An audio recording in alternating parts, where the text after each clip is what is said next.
আজকের যে ঝড় হচ্ছে, বৃষ্টি হচ্ছে, এটা হচ্ছে আমাদের হাতের কামাই। আমি বলি, আজকে যে আমরা চিন্তা ভাবনা করি, আমাদের পরিবার থেকে শুরু করি, গ্রামে মহল্লায় কয়জন ব্যক্তি 5 ওয়াক্ত সালাত আদায় করেন? হিসাব অনুযায়ী বাংলাদেশে 85 থেকে 90% মুসলমান, নাম কিন্তু মুসলমান, তাও মুসলমান আমি ধরে নিলাম। নামাজ পড়ে 3 থেকে 4% লোক, আমরা সবাই নাউজুবিল্লাহ 3%। তো আল্লাহর গজব তো আসে না, তো স্বাভাবিক, না আসাটা অস্বাভাবিক। কি বুঝেননি কথা? আসাটাই স্বাভাবিক। তারপর আমরা বেঁচে যাচ্ছি কি জন্য? আল্লাহ নবী 3টি দোয়া করেছিলেন, 3টা। হে আল্লাহ, অন্য জাতিদেরকে একসাথে গজব দিয়ে ধ্বংস করে দিয়েছিলেন। যেমন লূত আলাইহিস সালামের জাতি, হুদের জাতি, শোয়েব আলাইহিস সালামের জাতি, ফেরাউন জাতি, আদ জাতি, এরকম অনেক সম্প্রদায়কে আল্লাহ তাআলা কি করেছেন? নাফরমানির সর্বশেষ পর্যায়ে তাদেরকে একসাথে সব ধ্বংস করে দিয়েছেন। পৃথিবী থেকে সবাইকে মৃত্যু দিয়েছেন। কাউকে কি দিয়েছেন? ভূমিকম্প দিয়ে, কাউকে ঝড় দিয়ে, কাউকে পাথর বৃষ্টি দিয়ে, ইত্যাদি ইত্যাদি দিয়ে। আমরা সবাই নাউজুবিল্লাহ। আল্লাহর সেকেন্ড লাগে না, কোন ফায়াকুন বলে হয়ে যায়। তো দেখেন আজকে বাস্তব চরিত্র দেখেন আজকের সমাজে। আজকে জানতে বাকি নেই যে 5 ওয়াক্ত সালাত আদায় করতে হয় প্রত্যেকটা নরনারীর, অথচ পড়ে না। কি পড়ে? আজকে আমরা জানি মহিলাদেরকে পর্দায় থাকতে হবে, অধিকাংশ থাকে, পর্দায় থাকে না। এখানে যারা রয়েছে, এটা হাদিস বলে শেষ করে দেবো। আল্লাহ নবী সাল্লাল্লাহু আলাইহি ওয়াসাল্লাম বলছেন, আর দায়ুস লা ইয়াদখুলুল জান্নাহ, দায়ুস জান্নাতে প্রবেশ করবে না। আমরা এর ভিতরে দায়ুস হতে পারি। আমরা এখানে যারা রয়েছে, আমরা দায়ুসের সংজ্ঞায়, যেটা সংজ্ঞা, দায়ুসের মধ্যে আমরা যেতে পারি। দায়ুস জান্নাতে প্রবেশ করবে না। আজকে বলুন, আমরা সালাত আদায় করছি, আমরা রোজা রাখছি, আমরা অনেক কিছু ইবাদত বন্দেগী করছি, তারপরে যদি আমরা দায়ুস হয়ে যাই, তাহলে আমাদের উপায় কি হবে? কি বাঁচা যাবে? এই জন্য আমরা দায়ুস না হয়ে যায়। দায়ুসকে, যে তার স্ত্রীকে, কন্যাদেরকে পর্দায় রাখে না এবং যে জাহিলিয়াতের দিকে চলে যাচ্ছে, এক্ষেত্রে তার কোনো কি নেই, গুরুত্ব নেই, নিষেধ নেই, ভূমিকা নেই। এই হচ্ছে কি দায়ুস, পর্দায় রাখে না এবং এ থেকে নির্দেশও দেয় না। এ হচ্ছে কি দায়ুস। এজন্য এই হাদিসটা মনে রাখবেন। আজকের আমরা যে এলাকায় থাকি, আমি তো মনে পর্দাই নেই, আমরা সবাই নাউজুবিল্লাহ। আজকে নারী, আমার স্ত্রী, আমার মেয়ে পথে ঘাটে বাজারে ইত্যাদি ইত্যাদি জায়গায় খোলামেলা ঘুরে বেড়াচ্ছে, আমরা সবাই নাউজুবিল্লাহ। এই পুরুষ কিন্তু দায়ুস। একে যদিও নামাজ পড়ে, তাহাজ্জুদ পড়ে, হজ করে আসে, উমরা আসে, জাহান্নামে যাবে। কোথায় যাবে? জাহান্নামে যাবে। এজন্য আমি হাদিসটা বলার একটাই কারণ, একটা উপদেশ গ্রহণ করে কারা? জ্ঞানীরা। আল্লাহ বলছেন, ওমা ইয়াযাক্কারু ইল্লা উলুল আলবাব, একমাত্র জ্ঞানীরা উপদেশ গ্রহণ করে। আমরা কোরআন হাদিসের নির্দেশনা শোনার পরে যারা মানব না, তারা কিন্তু জ্ঞানী না।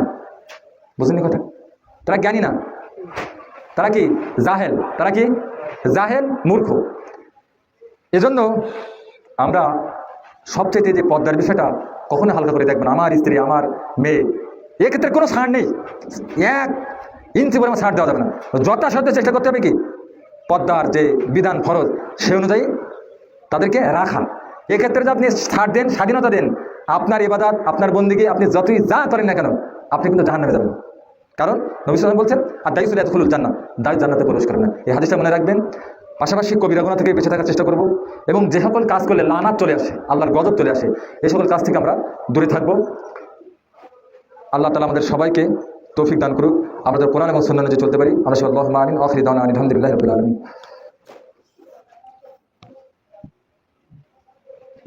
আলহামদুলিল্লাহ, আলহামদুলিল্লাহ ওয়াহদা, ওয়াসসালাতু ওয়াসসালামু আলা রাসূলিল্লাহ ওয়া আলা আলিহি ওয়া সাহবিহি আজমাইন ওয়া বারিক ওয়া সাল্লিম ওয়া তাসলিমান কাসীরা। ইন্নাল্লাহা ওয়া মালাইকাতাহু ইউসাল্লুনা আলান নাবী ইয়া আইয়ুহাল্লাযীনা আমানু সাল্লু আলাইহি ওয়া সাল্লিমু তাসলিমা।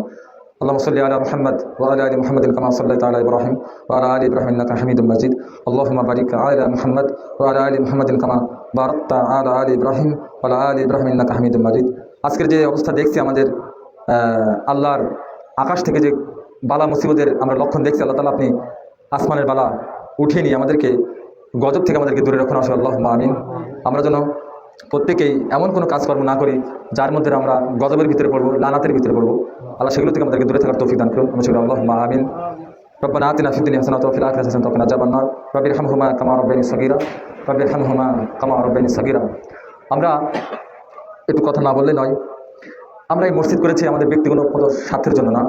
এখানে মানুষ কোরআন এবং সহিহ হাদিস অনুযায়ী আমল করবে, পাশাপাশি পরিবার সংশোধন করবে, আরও দাওয়াতি কাজ, আরও তার মাধ্যমে আরও 5 জন মানুষ হেদায়েতের রাস্তা পাবে। এই জন্য আমরা মসজিদ করেছি।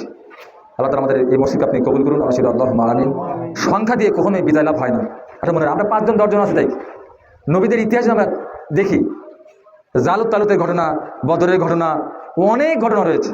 আল্লাহ তাআলা বলছেন, ওই জালুত তালুতের এই ঘটনার ভিতরে এমন অনেক জয়লাভ হয়েছে যারা ক্ষুদ্র দল বৃহৎ দলের উপর জয়লাভ করেছে। সুবহানাল্লাহ বিহামদিহি। শর্ত কিন্তু একটা, শর্ত হচ্ছে একটাই, পাকা ইমানদার হতে হবে, মজবুত ইমানদার মুত্তাকি হতে হবে, তাহলে আল্লাহর পক্ষ থেকে কি সাহায্য আসবে। আয়াত আল্লাহ বলছে ওয়াকানা হাক্কান আলাইনা নাসরুল মুমিনিন, মুমিনদের সাহায্য করা এটা আমার দায়িত্ব। আমার এটা কি, এটা আমার দায়িত্ব এবং কর্তব্য। কে বলছেন? তাহলে আমাদের কি কিসের সংকোচ, কিসের আমাদের ভয়? আমরা সংখ্যায় কম তাই কি, এটা আমাদের কোনো বিষয় না। কিন্তু শর্ত কি, আমাদের ইমানের উপর মজবুত থাকতে হবে, টিকে থাকতে হবে। আর টিকে থাকতে গেলে কি লাগবে? এক নম্বর হলো কি, এলেম, জ্ঞান লাগবে। কি লাগবে? জ্ঞান ছাড়া কখনোই কোনো ব্যক্তি সঠিক পথে চলতেও পারে না, দাওয়াত দিতে পারে না। কি পারবে? এজন্য সবচেয়ে বড় কথা, এখানে আমরা যারা রয়েছে প্রত্যেকেই আমাদের উচিত কোরআনুল কারীম সুন্দর করে আমরা শেখা এবং প্রত্যেক দিন কমপক্ষে 2-1 আয়াত এবং তাফসীর পড়া, 2-1 হাদিস পড়া, ইসলামী বই পুস্তক পড়া, যাহাতে আমাদের কি জ্ঞান ভাণ্ডার বৃদ্ধি পাবে। পাশাপাশি এটা করার কারণে আমরা আল্লাহ আল্লাহ আল্লাহ তাআলা আরও প্রিয় বান্দা হতে পারবো। কারণ না জানলে কখনোই কিন্তু সে আমল করতে পারে না। কি পারে? কখনোই পারে না। এজন্য আমরা সংখ্যায় কম এটা কখনোই আমরা চিন্তা করবো না যে গ্রামের লোকে একদিকে ইত্যাদি ইত্যাদি, না, কোনো চিন্তা করবেন না। আল্লাহ বলছেন কি, আল্লাহ হকের সাথে থাকেন, আল্লাহ ইমানদারদের সাথে থাকেন, আল্লাহ ধৈর্যশীলদের সাথে থাকেন। এজন্য আমরা যারা এখানে যারা রয়েছি কখনোই আমরা এটা মনে করবো না যে আমরা সংখ্যায় কম আছি, আমাদের এ করবে ইত্যাদি ইত্যাদি, না।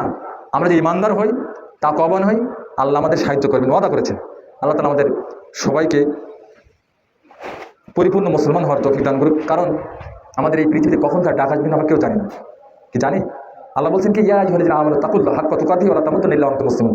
আল্লাহ বলছেন, হে ঈমানদারগণ, তোমরা আল্লাহকে ভয় করো। এই আল্লাহকে ভয় করার পরে কিন্তু থামেননি। আল্লাহ বলছেন হাক্কা তুকাতিহি, যথাসাধ্য ভয় করো, যথাসাধ্য ভয় করো। ভয় করার পরে কি আবার বলছেন, ইয়া আইয়ুহাল্লাযীনা আমানু, হে ঈমানদারগণ, তাকুল্লাহ, আল্লাহকে ভয় করো, হাক্কা তুকাতিহি, পরিপূর্ণ ভয় করার চেষ্টা করো, হক আদায় করে আল্লাহকে ভয় করো। ওয়া লা তামুতুন্না ইল্লা ওয়া আনতুম মুসলিমুন, মুসলমান না হয়ে মৃত্যুবরণ করো না।